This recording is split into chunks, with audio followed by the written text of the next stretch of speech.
With the passing of my old friend Lefty Kreh, I thought it was about time to do something that relates to one of his patterns, and the most widely recognized of Lefty's patterns is, of course, the Lefty's Deceiver, which is undoubtedly one of the most effective fly patterns that's ever been invented. It looks like a bait fish, it works everywhere, and I've even caught trout with it in small sizes in fresh water. What I'm going to do is make an extended body version of it that's jointed, so a jointed Lefty's Deceiver, if you will. And I'm going to make the extended part of the body out of braided Cortland monofilament, which I've used in the past in a jointed eel pattern, if you want to look at something else that was done in a similar fashion, although longer than what this is going to be. I run a tapestry needle through the inside of some braided monofilament so that I leave an end available to stick through the eye, and then by pulling the needle through that core, I form a loop.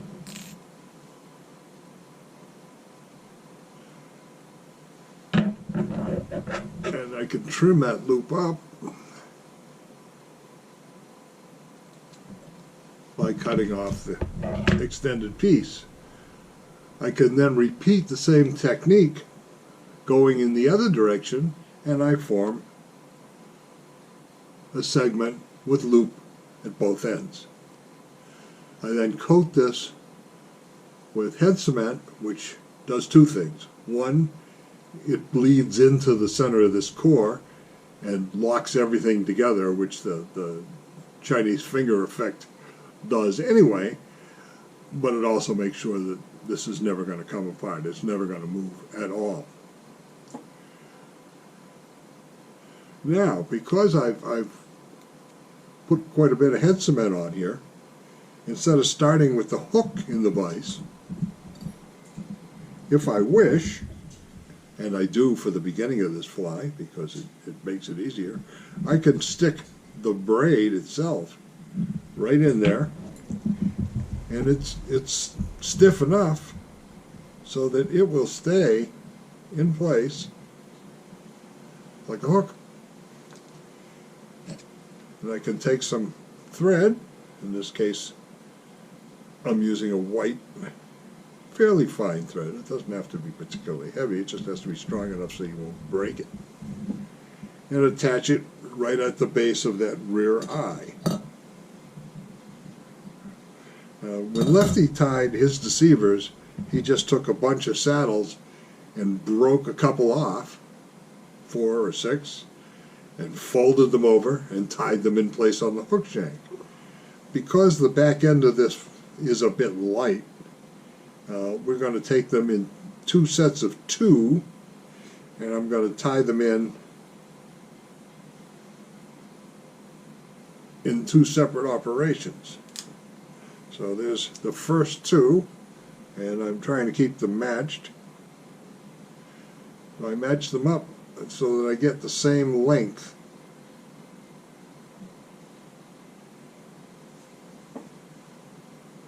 And I strip the fibers back, giving me 2 feathers that are pretty much identical, and then pull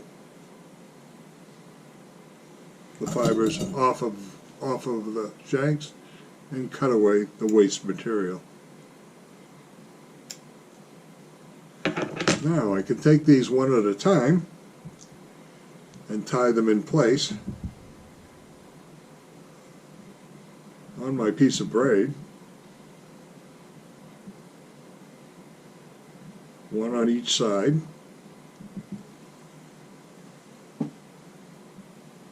and use the vise to hold them apart.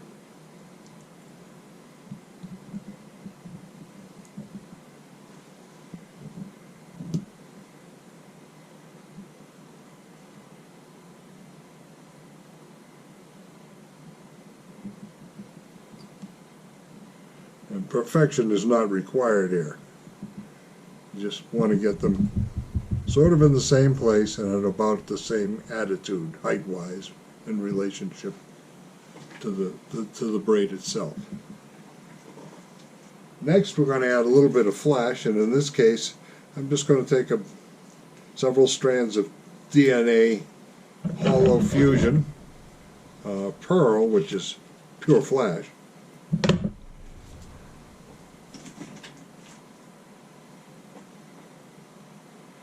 And I'm going to tie it in place so that it's on both sides. And the easiest way to do that is to tie it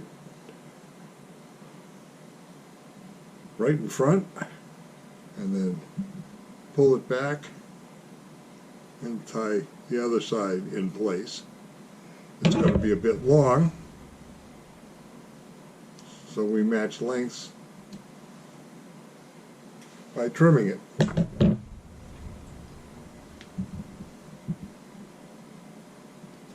Then I'll take another turn or two just to make sure everything stays put. If I have little excess bits here, I can just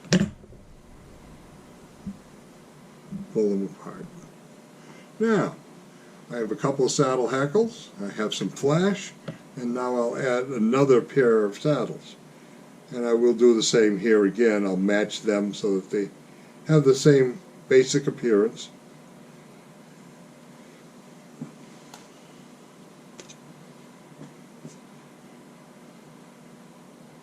You'll notice that these are not at all the same as the other two.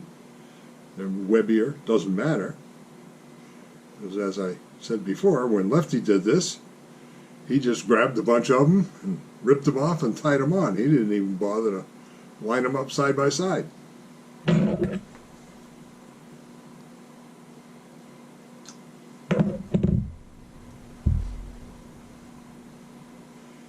One of the things that made this fly so much fun to work with was that there was no effort at all in tying it, because you didn't have to be real picky about anything.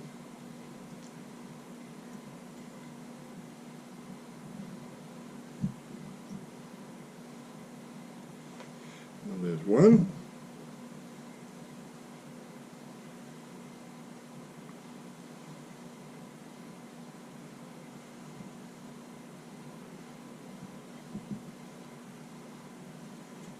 There's another.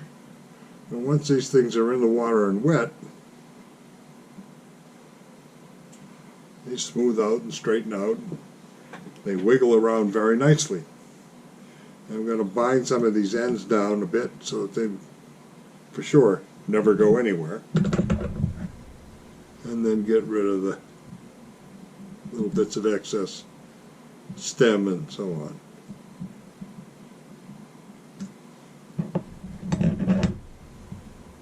Now, the rest of this is all bucktail.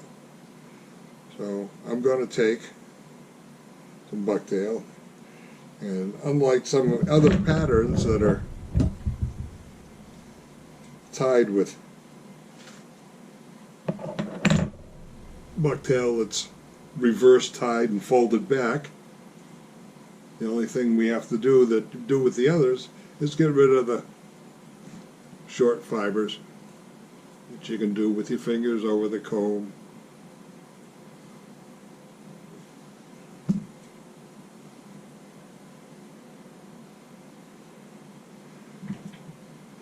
You want this to extend about 3/4 of the length of the tails, at least the heavier material. So we do that, cut off the excess, and then let this spread nicely around this piece of braid, but come forward about 1 inch before you do that.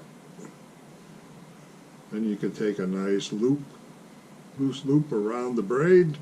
And at this point, I like to remove everything from the vise and start working in hand, because that lets me manipulate the bucktail and look at it to make sure it's full coverage. And in this case it's not. So I'm going to make a half hitch, slide it in place over the bucktail, and set it down for a second to get a little more hair.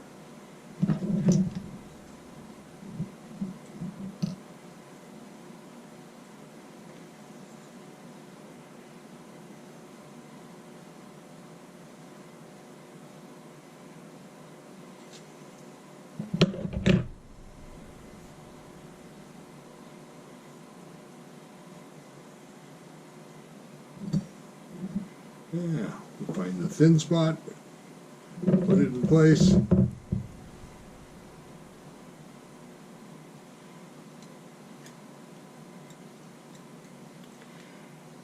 Another bunch of wraps. Another, well, in this case, a double half hitch. And then we get rid of the extra. Easily done with your scissors. Everything about that loop is flexible, so you don't have to worry about cutting it. You just push it out of the way with your scissors, cut off all this extra long material.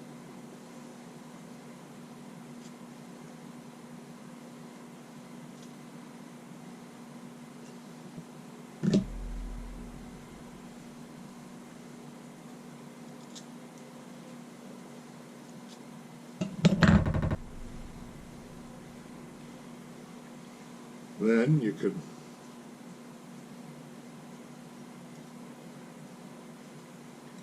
bind it down very nicely.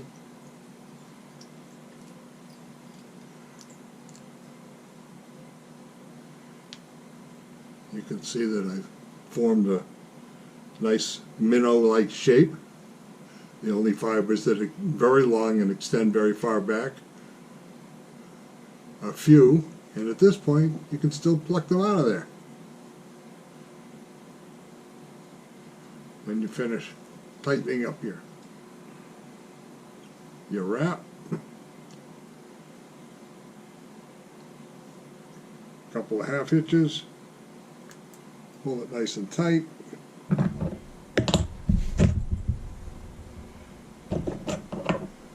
You can then remove the thread temporarily.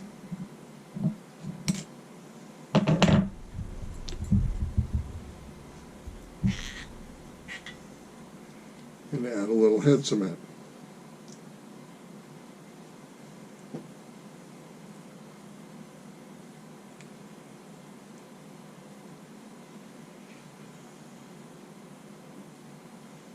And I'm just going to set that right down there, let it dry for a moment while I clear the decks here a bit. I no longer need this. I'll continue with white bucktail. Now I'm going to reattach my monofilament tying thread. This is fine mono. And to do that, it's just a matter of a few wraps.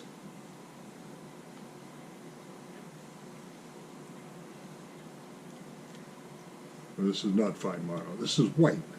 Sorry. I've done it both ways. I'm easily confused in my old age.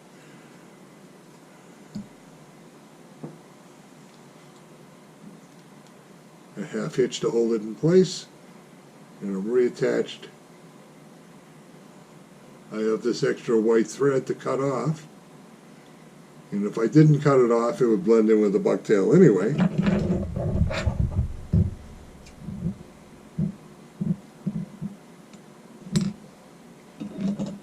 There it is. Now, we'll go back to the bucktail, cut another bunch.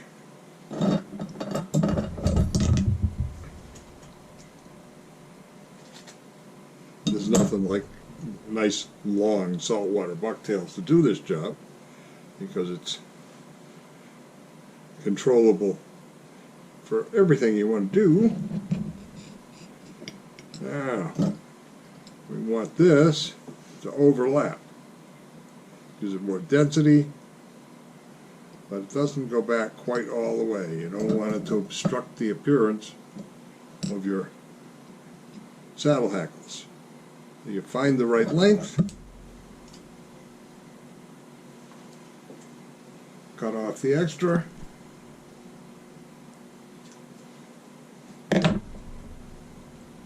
make sure you don't have too many short fibers in there.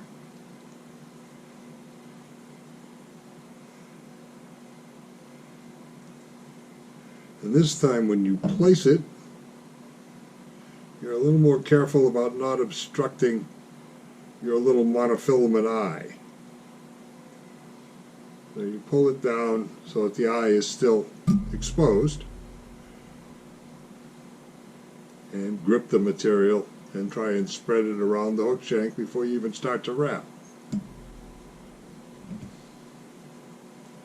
And then a few loops of tying thread, and then readjust. And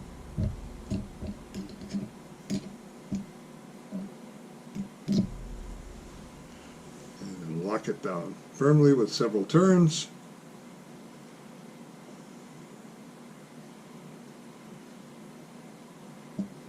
One half inch, and then a little trimming. Get rid of the fibers that are in the way of the eye.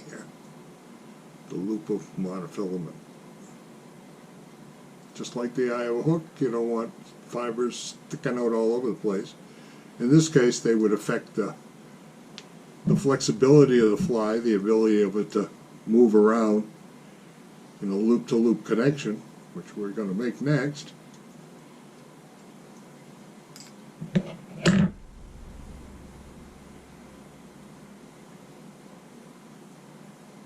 But there you have the back part of the fly. Get rid of any loose fibers, and then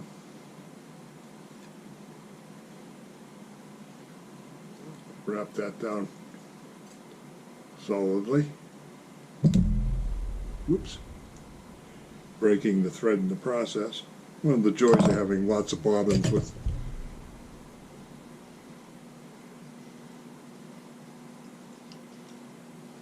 thread on them. Just pick up another one, start it.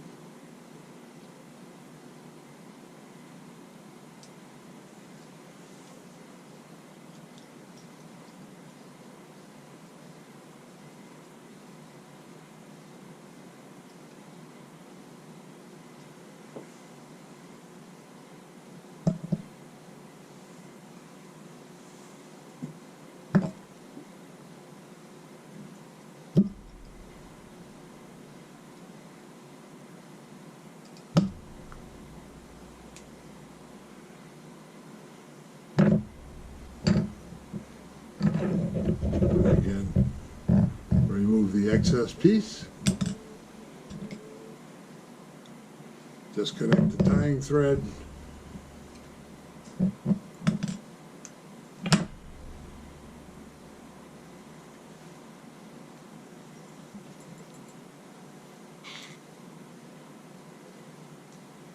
add a bit of head cement.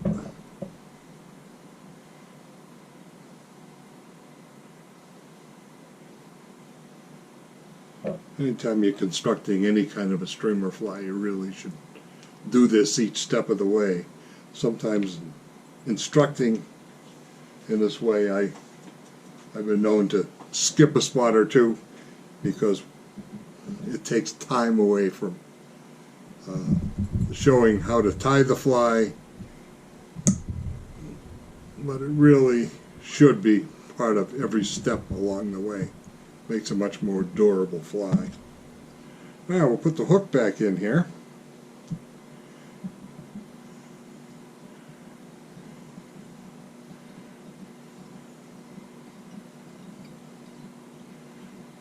And wrap thread in an open spiral along the hook shank till we get back just behind the point of the hook.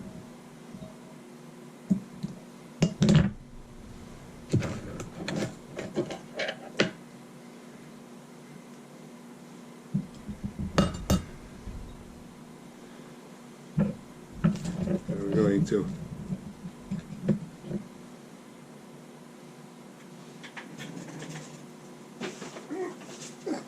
take some more braided monofilament.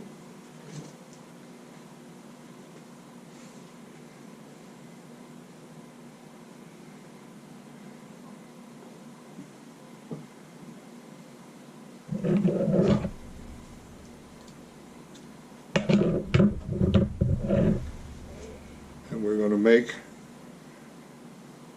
a loop-to-loop connection. Done just exactly how we did it before.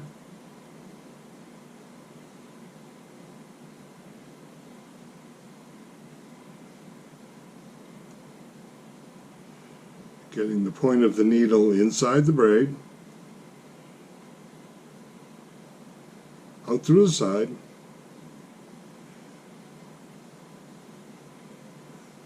then we're going to take our back section of the fly,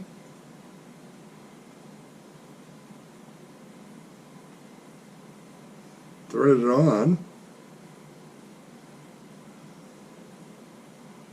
and take the tag end here and put it through the eye of the needle.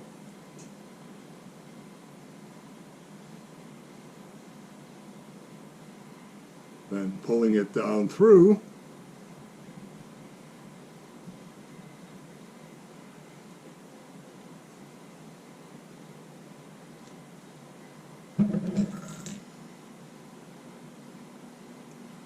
I've made a loop-to-loop connection. I can reduce the size of that front loop a bit, but it certainly wiggles freely.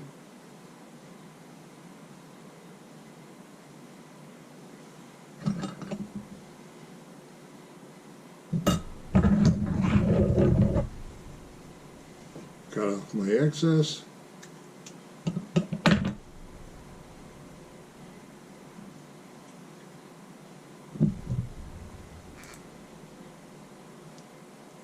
Add a bit of head cement.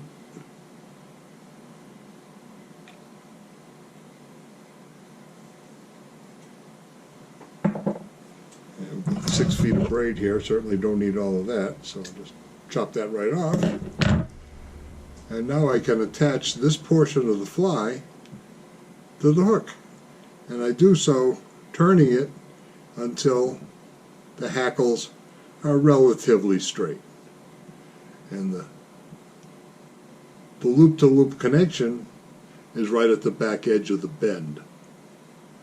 You can see that it's right there. And hold that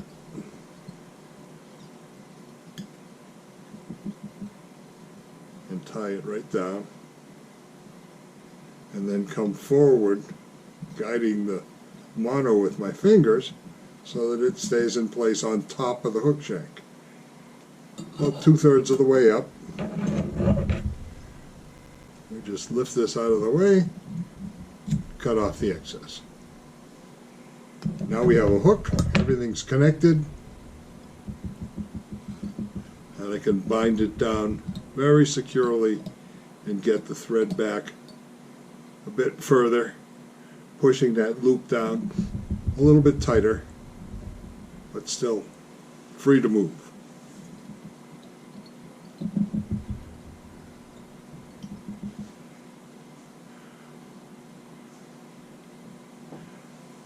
And with the thread left in the back, I go back to my white bucktail.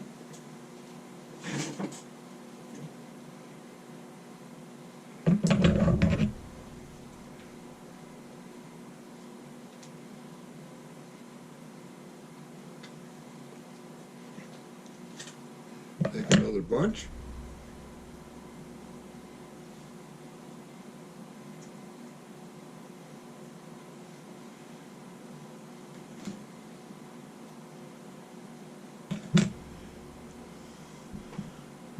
And this is going to go on the hook shank.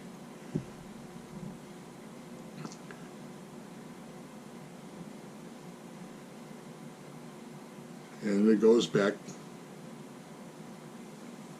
about 3/4 of the way along the existing bucktail fibers. And and then cut off that excess.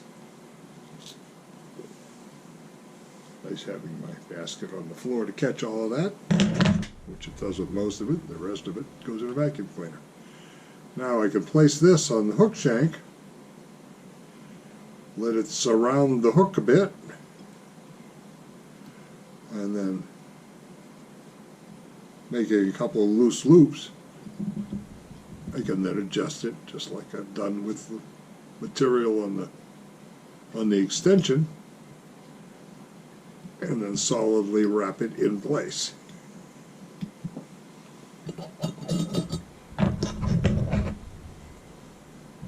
I'm going to check the hook to make sure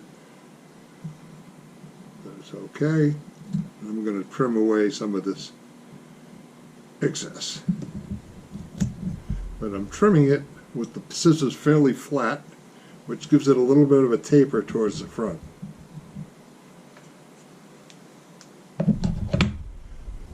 Then I'm going to wrap forward over that and then move up to about a strong 1/4 inch back from the eye. And I'm going to repeat what I just did. More white bucktail.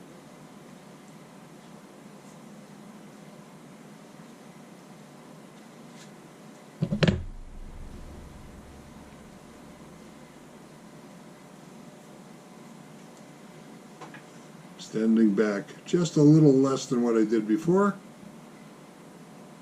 Cutting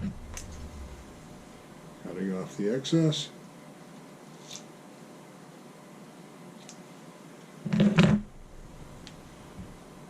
Placing it, spreading it around the hook a bit. A few loose wraps.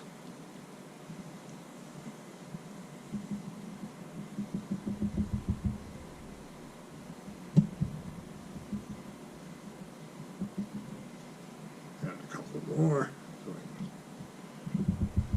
can study it, and yes indeed it looks pretty good.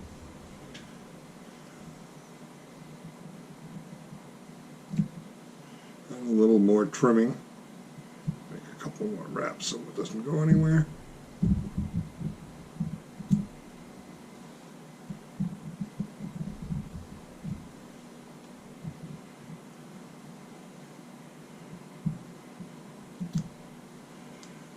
Okay, the eye of the hook is free and clear, and I'm going to wrap these butts down nice and cleanly.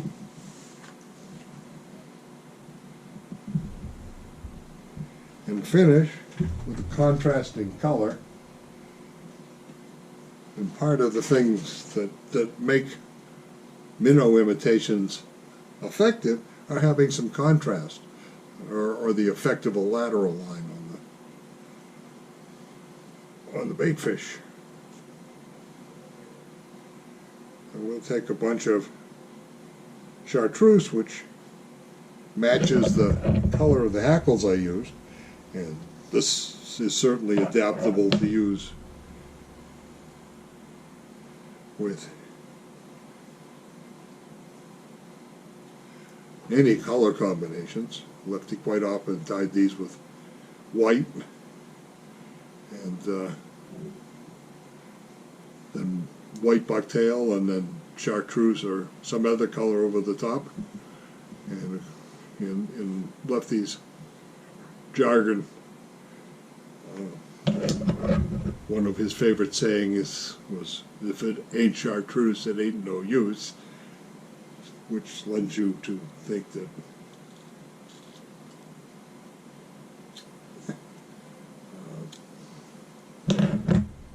chartreuse might have been one of his favorite colors, and indeed you see it in a lot of his stuff. Place this right on top. A few loose turns, and then spread it a little to the sides. You don't want it to go down very far, but a little bit so that it goes down along the sides a bit, and then wrap it in place and create a finished looking head. Lefty used to use a bit of red flash, flashaboo, or one of those types of materials, created a throat that went from the head to about the point of the hook.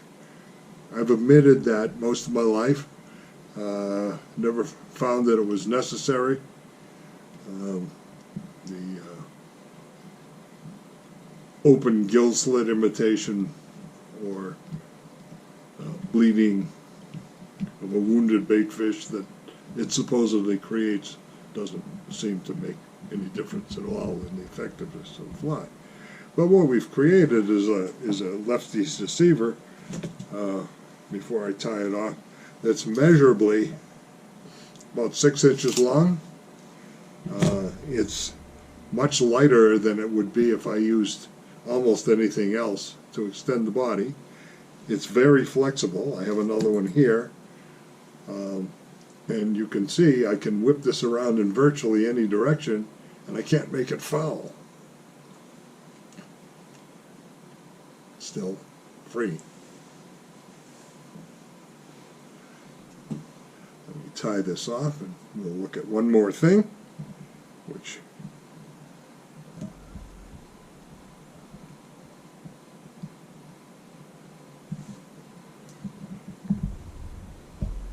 I like to use that double or triple half hitch technique, do it twice in exactly the same place, and it's not moving. But it lets me place my knot exactly where I want it. And then one of what will eventually be 3 or 4 coats of head cement. Now, like the little eel pattern that we did earlier, if you want a stinger hook in place, because there is a loop at the end, probably easier to do if I use one that's not stuck in the vise, because there's a loop here, I can stick the eye of the hook through that loop, create a stinger hook that's 3/4 of the way down the length of the body, and shorter striking fish might grab it. But in reality, when they take something like this, they generally grab the whole fly. So when you get this, no matter how the fish grabs it, they push that real lightweight extension right out of the way.